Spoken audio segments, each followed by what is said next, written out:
Hey everybody, it's Wednesday night again, and I'm looking forward to spending some time with you for this Wednesday night moment. Before we get started, I just want you to know that I appreciate you tuning in as often as you can. Appreciate you encouraging us. In fact, tonight I'm going to ask you to share. So if you have your phone, you're watching online or YouTube, just hit share tonight if you will. And not only that, make comments because let us know you're watching. Let us know where you're at, if you're in state or maybe out of state or maybe even out of the country. We would love to hear from you. We'd love to hear about what the Lord is doing in your life. We're going to pick it up again tonight in the book of Philippians. As you know, for the last couple of weeks, we've been talking about the subject of attitude because Paul talks about attitude in Philippians. In fact, attitude is important. Attitude determines our altitude. A couple of weeks ago, I shared an illustration about an instrument that's in an airplane called the attitude indicator. And that little instrument lets the pilot know where the nose or the attitude of the airplane is in relation to the horizon. Obviously, if you want to go higher and further, you raise the nose up and then you level out. If you want to go down, you put the nose down. Now, obviously, if you put the nose down and change the attitude of the airplane, eventually two things are going to happen. One, you're going to land, or two, you're going to crash. Either way, the journey is over. God has us on a journey in life, and our attitude will determine how far we go and how high we go in life. Paul wrote from a Roman prison. Circumstances were about as negative as they possibly could, and yet he was able to rejoice and maintain joy in that prison.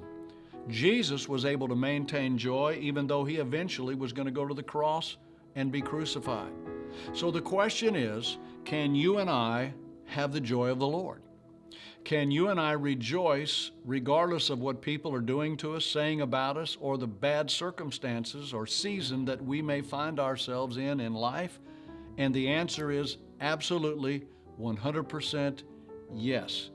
How do we do that? How can we have that rejoicing, joyful attitude? Well, we need an attitude adjustment. That's right. Just like you adjust the temperature on a thermostat, we need to adjust our attitude. Paul talks about this in Philippians chapter 2, verse number 5 and 6. He said, "Have this attitude in yourselves, which was also in Christ Jesus, who, although he existed in the form of God, did not regard equality with God a thing to be grasped." This is such a powerful truth, and it's such a beautiful picture or portrait that Paul paints about Jesus, because it reveals the heart of Jesus, the motives of Jesus, and it reveals the attitude of Jesus. A joyful attitude is really a Christ-like attitude. All right? Did everybody like Jesus? No. Did bad things happen to Jesus? Yes. And yet he was able to maintain joy in his heart. So what was so different? What was so different about the attitude of Jesus? Well, I think Paul gives us 4 characteristics of his attitude, enabling him to be full of joy and rejoicing in spite of negativity. All right? First of all, Paul tells us that Jesus emptied himself. In chapter 2, verse number 7, but he emptied himself. He emptied himself. Now let me clarify something. That doesn't mean he stopped being God. He never stopped being God. It would be impossible for God not to be God any more than we can stop being a human being. So he never stopped being God. He just chose not to use the God card. Okay? He chose not to use the God card. He didn't brag about who he was. He didn't expect everybody to do everything for him, all right? He had the glory. He had the power. He had the backing of heaven. All the angels were on his side, and yet he chose to demonstrate humility in his life. And this whole thought is so contrary to our human nature because particularly in our day and time, it's all about titles. It's all about position. It's all about power. It's all about egos, because somehow we think those things really validate who we are, and those things are what bring joy to our life. But if you think about it, some of the wealthiest people in the world are miserable. Some of the people that have the biggest titles and the best position and the corner office are people that never smile, never seem to have any satisfaction, never seem to have any joy in their life. So sometimes we need to empty ourselves out, okay?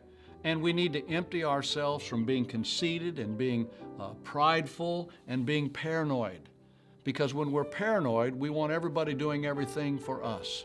So if we're going to have the attitude of Jesus, which brings joy to our life, like it did with Paul, then we need to empty ourselves. Paul also tells us that he served others. Jesus served others. Verse number 7, taking the form of a bond servant. Notice, taking or accepting the position of a bond servant. I've said all along the last 3 weeks that attitude is a choice. Jesus made a conscious choice that he would come to this earth, take on the form of humanity, and then step into the sandals of a bond servant. He was doing this to demonstrate humility and also to demonstrate the love of God to a dying world, okay? He let everyone know all along, read the Gospels, all along, he let people know what his mission was, what his purpose was. In fact, in Mark chapter 10, verse number 45, he said, the Son of Man did not come to be served, but rather to serve and to give his life a ransom for many. Jesus said that. The Son of Man, the Son of God. I didn't come to be served. I came to be a servant and to give my life as a ransom for this world. That's why he washed the disciples' feet. What was he doing? He was teaching the importance of servanthood, teaching them the importance of emptying their life of ego and the desire of position and being conceited. That's why he went to the cross and died for you and me. You know what I've noticed? I've noticed that some of the happiest people in the world are people that have discovered the joy that comes from serving. You know, I remember in 2016, my wife Diane and I, along with our oldest granddaughter Sierra, took a missions trip to Thailand. I had ministry over there, speaking engagement there, and we also visited the Chiang Rai Children's Home in northern Thailand.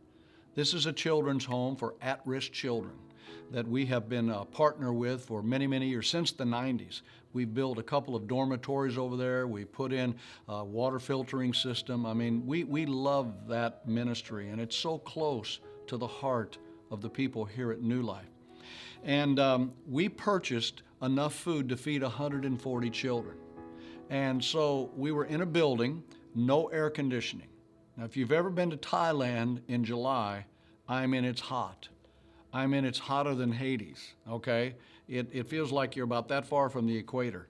It was bumping 100 degrees, 98% humidity. In fact, it makes Florida seem comfortable. And we're in this building, no air conditioning, and we're serving food to the children. They're coming by with their plates, smiles on their face. They're getting rice, they're getting pork, they're getting food that maybe they haven't had. We bought some special treats for them. And I'm going to tell you, even though it was hot, even though the circumstances and the atmosphere was miserable, we were so full of joy. It was so fulfilling to serve those kids. And it seemed like every spoonful of rice, we would lose an ounce of weight. 16 spoonfuls of rice, we lose a pound. It was a crash weight loss day, okay? But it was so cool to be able to do that. When we learn to serve people, we find joy in our life. Paul considered himself a servant of the Lord. A lot of times people come to New Life, and one of their comments that's pretty consistent is, it seems like people here are so happy. Seems like people at this church are so full of joy. And my response is always, they are, because they've learned the joy of serving. That's why we have people come down and serve in our food pantry. That's why we went out a few weeks ago and served at the opening day of the Lehigh Little League. That's why we distribute backpacks in our community. All the different things we do here to serve God and serve people brings us great joy. Paul mentions another characteristic. In verse number 8, he said he obeyed. Jesus obeyed. He humbled himself by becoming obedient to the point of death, even death on the cross. He gave his life for us. He obeyed. Was it painful to obey? Yes. Did it cost him the ultimate, his life? Yes. Sometimes obedience is uncomfortable. Sometimes obedience is painful. Sometimes obedience stretches us. But when we learn to empty ourselves of being conceited and full of pride, when we learn to serve people and we're willing to obey, I'm telling you, joy fills our heart. And we're not focused on the negativity of our life, okay? We start seeing the glass half full. And I know this is not a popular message, particularly in our society today, because people are buying up books and listening to motivational people talk about your best life and how to be happy and how to be wealthy and how to have all these other things. Listen, I have no problem with people being wealthy. I want people to be happy. But happiness and joy are two different things. Real joy comes in our relationship with Jesus and when we are willing to serve and obey the Lord, no matter how uncomfortable it is. And then last but not least, he remembered something. Jesus always kept something in his memory bank. Chapter 2, verse number 9. For this reason also, God highly exalted him and bestowed on him a name which is above every name. Jesus realized that through his sacrifice, through his serving, through his pain, and through his suffering, that his heavenly Father would bless him and reward him. We know that he was elevated and he sits at the right hand of the Father, and now he's King of Kings and Lord of Lords. Listen to me. We need to remember that God will reward us, that God will bless us, that God will advance us, that God will prosper us, that God's favor will be on our life. And whatever we feel like we're giving up, God will return it back to us, pressed down, shaken together, and running over. One other verse. Here's what the writer of Hebrews said in Hebrews chapter 12, verse number 2, talking about Jesus, who for the joy set before him, he endured the cross, despising the shame, and has sat down at the right hand of the throne of God.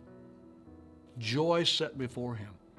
Jesus found tremendous joy in serving, in obedience, because he remembered that God would bless him and promote him.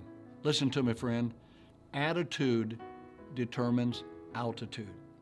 If we want to go far in life, if we want to go high in life, if we want to go with the blessing and the favor of God in our life, then we need to adjust our attitude to have the attitude that was in Jesus. Let's work on that this week, okay? I love you. I appreciate you. Hopefully I'll see you this Sunday. If not, I'll see you next week for the Midweek Moment.